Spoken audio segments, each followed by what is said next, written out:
What is the meaning in life? What is the point of all of this when we end up dying anyway? Hi everyone, I'm Melody and I'm passionate about normalizing conversations on mental health. Today, I will be exploring this timeless question, what is the meaning in life, which has evolved for me over the course of my life. I was born into a Christian family and was taught that God is the meaning in life. A pen is created for writing and a cup is created to hold water or coffee. Basically, everything in this world is created for a reason, and the reason is given by its creator.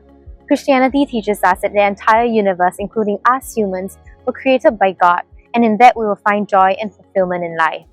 I was happy. I thrived in the knowledge that no matter who I was or what I did, I would always be loved by my creator. I was clear of my life's purpose. Up until the doubts started appearing in my mid-20s, the more I read the Bible and engaged in theological debates, the more intellectual doubts I had. I will not be talking about them today, but the doubts made me step out of my comfort zone to explore other worldviews and perspectives. The book that first shifted my perspective on life's meaning was Sapiens, A Brief History of Mankind, written by Yuval Harari. He argues that from a purely scientific point of view, human life has no meaning. We are the outcome of blind evolutionary processes that operate without goal or purpose.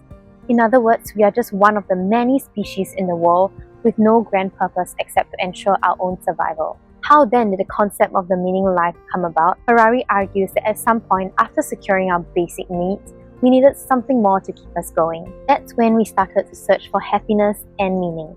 Based on Maslow's hierarchy of needs, that looks like love and belonging, self-esteem, and self-actualization. Harari believes that this is how religion came about. In my mid-20s, I started exploring and embracing the philosophy of nihilism, the belief that life is essentially meaningless. We are just a speck of dust in this vast universe and nothing we do truly matters. It was liberating. I could live my life however I wanted, knowing that there would be no profound consequences.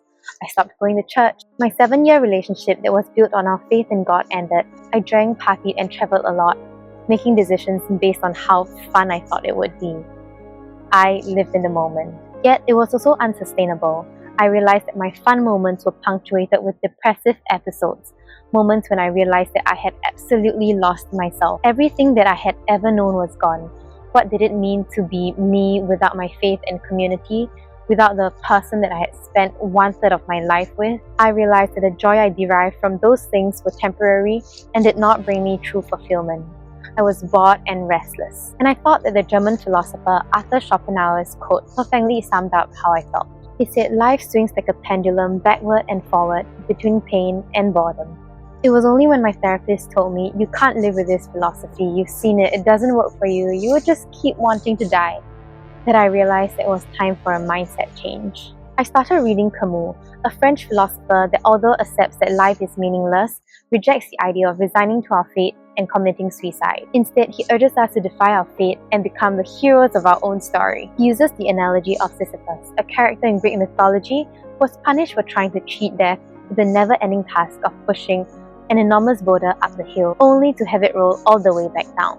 It was meant to be a dreadful and meaningless task, but Camus reimagines the story where Sisyphus defies the gods and chooses to be happy, thereby redefining his punishment.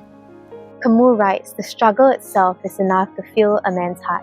One must imagine Sisyphus happy. It was heartwarming at first and I can see why so many people are fans of Camus. But being the pessimistic person that I am, I just couldn't convince myself that Sisyphus was happy. And no matter how hard I tried, I just couldn't conjure a zest for life knowing that life is ultimately meaningless. Something dramatic happened this year which I will share another day, but it enlightened me about what my meaning in life could possibly be.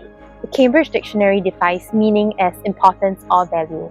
If you were to consider your value in the grand scheme of things, it would probably amount to nothing. We are but a speck of dust in this vast universe. But if you were to consider your value to the people around you, the answer would be different. My loved ones, for example, mean the entire world to me, and their simple existence makes life worth living. You have the power to influence the people around you, to bring joy and comfort, and to help each other tide through hardship. You might not mean anything to the world, but you might mean the world to a person. And that one person might just be all the reason that you need to keep on living. This is why I decided to start this YouTube channel. Having gone through and overcome a tough period in my life, thinking that there was no way I could ever get better, I am now motivated to help other people who are going through similar struggles, even if it is just one person. It may sound altruistic, but to be honest, I'm just finding my reason to live. And you should find yours too.